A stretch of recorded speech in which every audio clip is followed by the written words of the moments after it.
What's up, everybody? How's everyone doing out there today? Welcome back to Wildcat MTG, and today I'm going to give a Modern Horizons 3 Play Booster box a shot. I'm still hunting for, of course, adding more and more fetchlands to my personal collection. Looking for Ocelot Prides, Ulamogs, the fun stuff. So that's it. No big giant monologues. Let's just go ahead and dive on in, and let's crack some packs.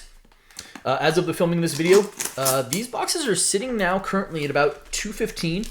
We've seen them come down from their original price point. It was, I think, originally around $240-ish. Sitting about $215 right now, maybe like $217. But kind of an interesting time in Modern, right? Fresh off the back of the Nadu and Grief bands.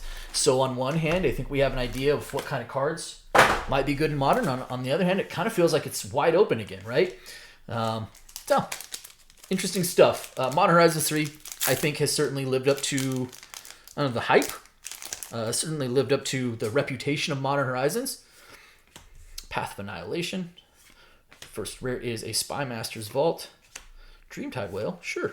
Meltdown, Urza's Cave. We do have a couple of uncommons in the set that are still carrying value. Sink into Stupor and Consign to Memory. I think those are both still $5 a piece for just regular old uncommons. Of course, I talked about a couple of the mythics that we would love to see already. From a rare standpoint, hey, Flare of Duplication. Not a big financial hit, but I think the flares are now almost sleeper cards because none of them have really lit up the world, set the world ablaze with play. But also then that kind of makes me think, well, these cards are still really good. It's just a matter of time. I'm gonna put it up there. I don't think it's like our $3 threshold, but it's still quite good. I think the flares now officially become sleeper cards, right? So Flare of Denial was like a pre-sale $20 card for a base copy, and I think it's like $6-7 now.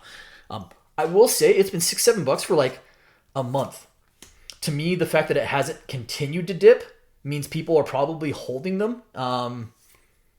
And I would guess, I don't know why I'm shifting the cards down here. Hey, Springheart Nantuko. I think Springheart Nantuko, even after the Nadu ban, we'll see where it goes from here. But as of right now, I do believe this card is still about $5 or $6 as a rare. Emerald Medallion. The Medallion cycle obviously took a big hit. A couple of them are still above $3. Emerald Medallion, I do not believe, is one of them. Yeah, I don't know. With MH3, again, the Flare of Denial, the fact that it's been $6 to $7 now for over a month, and it hasn't dipped below that. To me, I think people are still holding on to them because they're like, well, if this card ever starts to see play, then it spikes quickly, and that's probably not an incorrect sentiment. Aether Revolt, I do like this card. It's not seeing play, but I think it's a really neat card. Coliseum, Signature Slam. Cephaloid Coliseum was a good reprint. That was a good reprint to get. The most valuable rare in the set right now. So 4 of the 5 fetch lands are still above 10. I think right above. I think they're literally all between $10 and $13, except for Windswept Heap, which I think is $9. Bridgeworks Battle. First mythic of this box is a Shadow of the Second Sun. Unfortunately, not a particularly good one. I think this is right around $2. We can do better. Decree of Justice. Oh, that heralds the end. That time is a retro frame. Cool. The most valuable rare in the set outside of the... in general, it is the most valuable rare, and it is the most valuable rare then, of course, aside from the fetch lands, is Psychic Frog. I think the regular Psychic Frog, is up to like 13, almost 14 now. Seeing a lot of legacy play as well. Inspired Inventor, Pearl Ear Imperial Advisor as a borderless card. Not a particularly good hit there. Shrieking Drake. All right, box. So far, not great. A lot of ball game left. So Ocelot Pride at this point is pushing like 60? Foreboding Landscape. Rare is a Monumental Hedge. That is a second of the rare land cycle. The only one of the rare land cycle that truly mattered from a value standpoint is Arena of Glory. I think Arena of Glory is seeing play. I think it's like almost $8 at this point. Angel of Ruins. Okay, all right. Like I said, I think Ocelot Pride is pushing It's pushing 50 or 60 bucks right now. It's over 50. I can't remember if it's edging its way up to 60 yet. A lot of the other good mythics are still holding on as well. All right, retrofitted transmogrant, Winter Moon, a card that was talked about a lot pre-release and has not caught on. Maybe that's a good thing because this card seems pretty miserable. Lelia, the Blade Reforged. Flage, I think, is still like pushing 30 bucks. I think Tameo still like to be seen between 25 and 30. So those are other big hits. Ulamog is, I think, between 30 and 35. So those are the kind of hits we would love to see out of this box. Tameo meets the Story Circle. Hey, there we go. First fetchy of the box is a Flooded Strand. Neat. As I mentioned, with the exception of Windswept Teeth, which I believe is like right around 9, the rest of the fetchies are all between 10 and 13, with Polluted Delta being the high right now. So Flooded Strand probably right around 12 bucks. That is good. We will. One of the reasons to keep opening this product for me is that I still need as many of the allied fetches as I can get my hands on. All right, we're coming to an end of the first column, and the Flooded Strand, by far the best hit we've had so far. All right, Borderless Foil Island, Shrieking Drake, Wrath of the Skies. Wrath of the Skies is seeing some play. It's not an exceptionally, it was like a $4 or $5 card at one point. Of course, it started to die down, but it is still a good playable card. And I'm going to put it up top, even though it's not above $3, just as one of those playable rares. Okay, 2 packs left in this first column. I would love to see pull me a Phyrexian Tower. I still need copies of that. Yes, please and thank you. Oh, a foil rare is Eldrazi Linebreaker. It's okay. It's a pretty good card, but it's not seeing any play right now. Not a big value hit, I guess is what I'm trying to say. But it is a good card. Flare of Cultivation.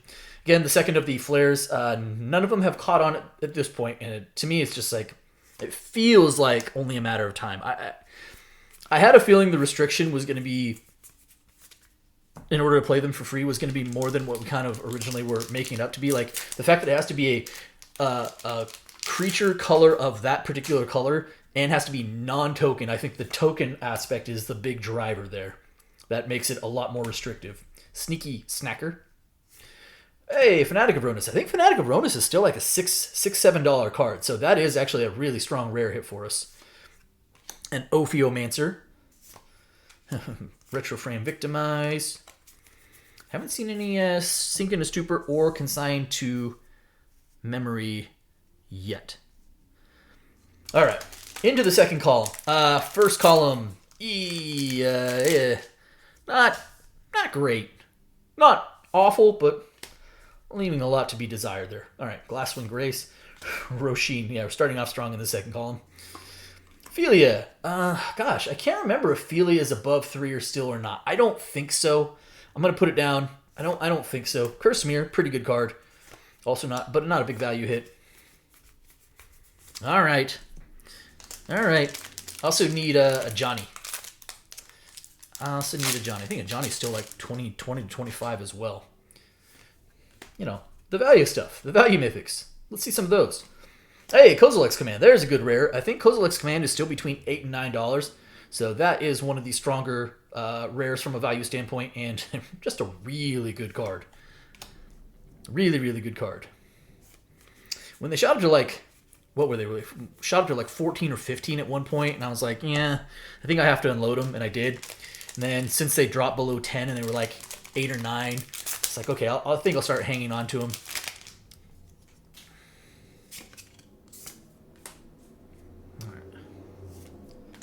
Solar Transformer. Rare, there we go. There's our second of the fetchlands per this box, which is great because I have had like a 1 fetchland box before, and that didn't feel great. So Bloodstained Mire, probably again between that, it's probably what, 11, 12 bucks, somewhere around there. We like fetchlands. Deep Analysis, Eldrazi Ravager. Glaring Fleshrager is a really good card as well. If you're not familiar with it, take a look. As an uncommon, a very strong card. All right, so it does bring us up to 2 fetchlands. I'd like to see like at least 4 out of the box. All right, Repurposer. Mythic. Ho, ho, ho, ho, ho. Hey, hello. There we go. That's what I'm talking about. Ulamog in the borderless. Let's freaking go.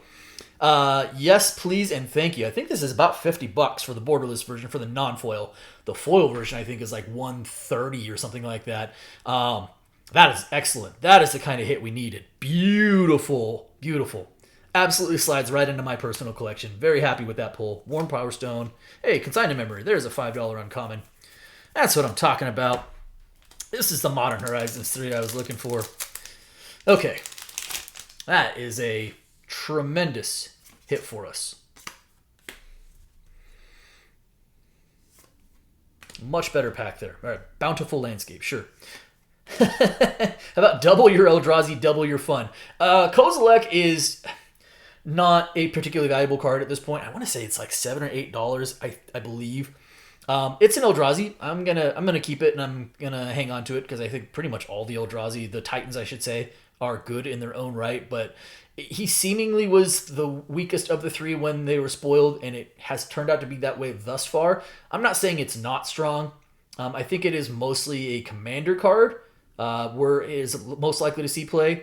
I don't think it plays as well in constructed, whereas Ulamog has some pretty serious constructed implications. But Kozilek, again, about $7 or $8. Not going to thumb my nose at that.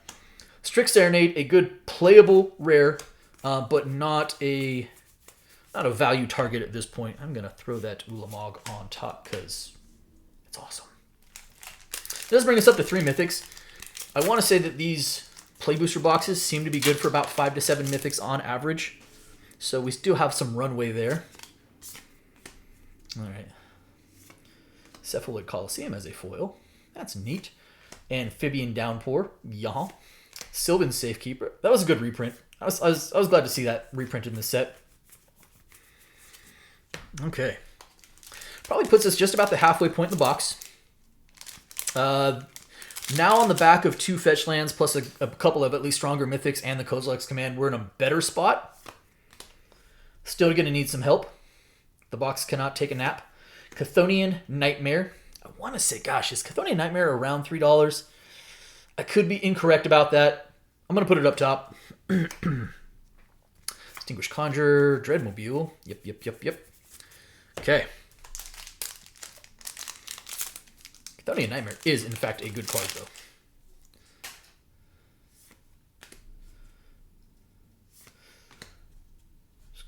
The borderless foil, or the borderless mythic on Ulamog. That's a really nice hit for us. All right. Kudo to you as well. Reefworm. Yeah, okay.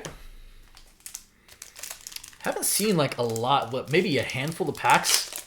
We're halfway, almost 2/3 of the way through the box. Maybe a handful of packs that have had a multiple rare or mythic, or yeah, multi-rare / mythic. All right, here's our second foil rare of the box, is a Thief of Existence. So we got the red Eldrazi, now we get the green Eldrazi, even though they're devoid, I know. But I actually do think this card's pretty good. Crabomination. It's not a big value target as far as the Thief of Existence is concerned, but I do kind of like the card. All right.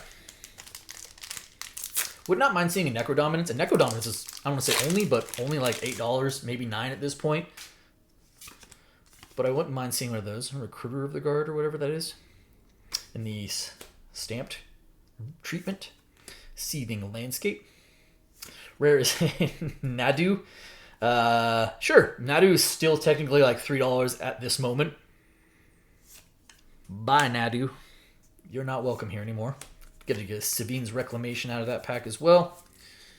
I'm not going to go into the discussion on Nadu being an error printed card and not testing it and things like that. I think there's a lot to unpack there, more than I want to do while I'm trying to open packs and hold the conversation. But I'll just say I'm not sad to see that card go. Pretty miserable like play experience. Oh, borderless Flare Fortitude. Cool. I think the regular Flare Fortitude is I think like $3 or $4. I believe the borderless is between $7 and $8. This actually does, I mean, I think it's mostly commander, but still a really good commander card. So there's that. Flare Fortitude in the borderless. Again, I think it's about $8. So that's pretty sweet. Victimized, Trawler. That will kind of do it there. Okay, all right. Last pack of the second column of the box.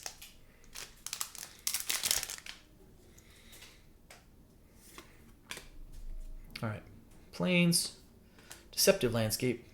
Rare is 6. 6 does have some value as well. I want to say 6 is about maybe $4. I think it's between 3 and 5, I believe, but I'll call it 4. I'll middle it, and I think it's got some value there. Annoyed Altasaur, Marionette Apprentice, pretty good, pretty good. All right, we are now in the third column of the box. We kind of stalled on some of like the fetchlands and then the mythics. We haven't seen a mythic in a while. It's been a minute. We haven't seen a fetchland in even longer. So how about we go ahead and get that party started again? As someone who dabbles in Modern, like I have a couple of decks. I enjoy playing it, but I mostly play it like non-competitively. Someone who played Grief and Fury before the ban, I'm actually okay with Grief getting banned. I understand the play pattern is pretty not fun. Emperor of Bones. I think it was probably an even bigger problem in Legacy than it was Modern, but I understand, like, if you're banning Nadu, then you're going right back to like a Grief meta. I get it. I'm interested to see what that meta now produces as far as what Modern has in store for it. Hey, hello. There's a really good hit. Actually, the Retro Frame Psychic Frog. So I mentioned Psychic Frog is the most valuable rare in the set at this moment. And the Retro Frame, I think, actually does carry a nice little premium on it. I think about $17. Excuse me. So that ends up actually being a really strong hit for us. And this card is super good. Super, super good. That's what I'm talking about. I wasn't about to call my shot, but man, I was like, I would like to see a Psychic Frog come out of this box. And here we are. Can I get a couple more Mythics?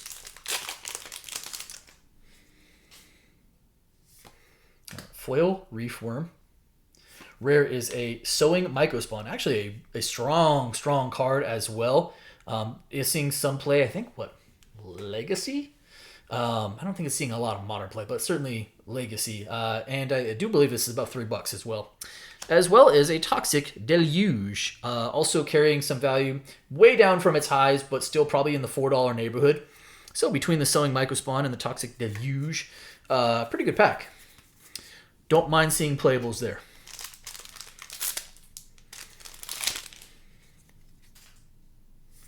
All right. Foil Forest. Siege Smash. Mythic is, hey, there's a really good one. That's what I'm talking about.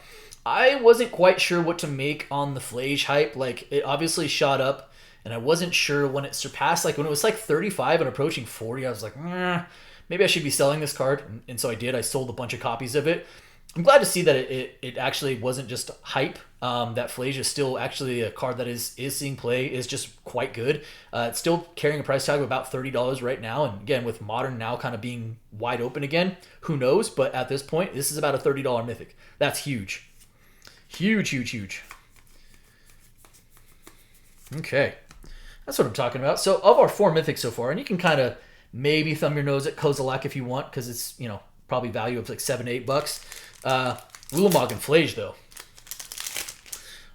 While we have not had a lot of Mythics, they've mostly been quality.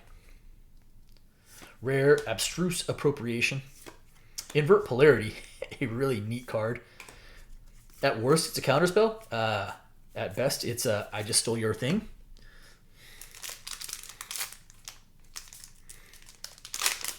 It is still like 3 mana, so not seeing like a ton of... Oh, it's a gold stamped Flage. There you go. I know some people care about the art cards. Ghostfire Slice. Volatile Stormbreak, a card that seems a little underappreciated at this point. Like, I think it's actually still a playable card. I've said this many times, but I really like the reimagining of some of these old cards in using energy. Those reserve list cards. I think that's really cool. I think Stormdrake is a card that could surface later on as a card that does see some play. All right, looks like we maybe have about 6 packs left here. Can we squeeze another Mythic out of this box? Preferably a good one. Foil. Hey, how about another Psychic Frog, huh? That's super cool. Wow. All right. I don't think the foil like carries like a pack foil carries like a huge premium at this point. But again, I mentioned Psychic Frog is like a $13, $14 card in its own right. So that by itself is great. Double Psychic Frog box is perfect. Shilgengar as another rare. Cool. Well, interesting box. Low fetch land count, low mythic count, and yet I still think we have pretty good value out of this box so far with 5 packs to go. Superconductor. Rare is a Thief of Existence again. Oh, hey, a borderless Emerald Medallion. Again, I think Emerald Medallion, which is typically on the low end, this might be around the $3 mark. It also might not be. I'll put it up top because it is. I think all the borderless medallions, they absolutely crushed it on the art. Beautiful. Might be the first sink in a super I can recall seeing. Again, a $5 uncommon at this point. Can't be mad. Amped Raptor, pretty good uncommon as well. I don't recall seeing any other sink in a supers, and I think I've only seen one consigned to memory. Okay.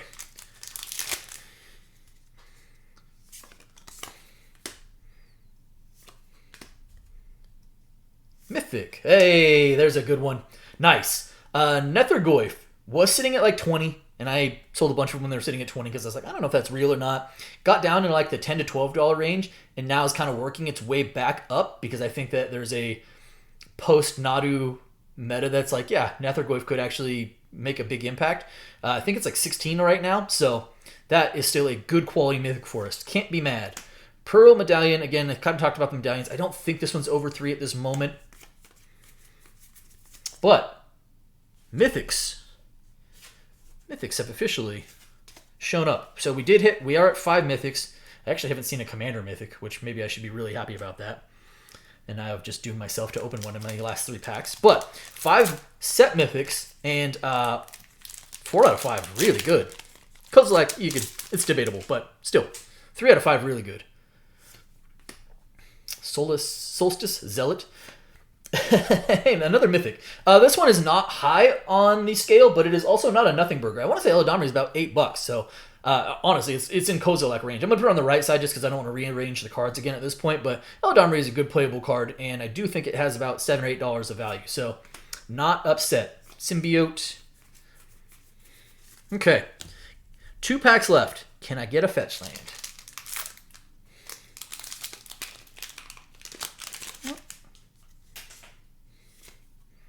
Grim Servant. Rare is a Knoll Drifter. Yep. Barbarian Ring. Oh, Thought-Knot Seer. Hey, we got a special guest in that wildcard slot. This is a Thought-Knot Seer. That's probably has a few bucks of value as well. Good old Thought-Knot Seer as a special guest in that wildcard slot that sometimes catches me off guard. Okay, hey, that's not bad. That does give us 7 Mythics, one of them being, of course, the special guest. And honestly, the only real womp there is that Shadow of the Second Sun. So, largely very successful there.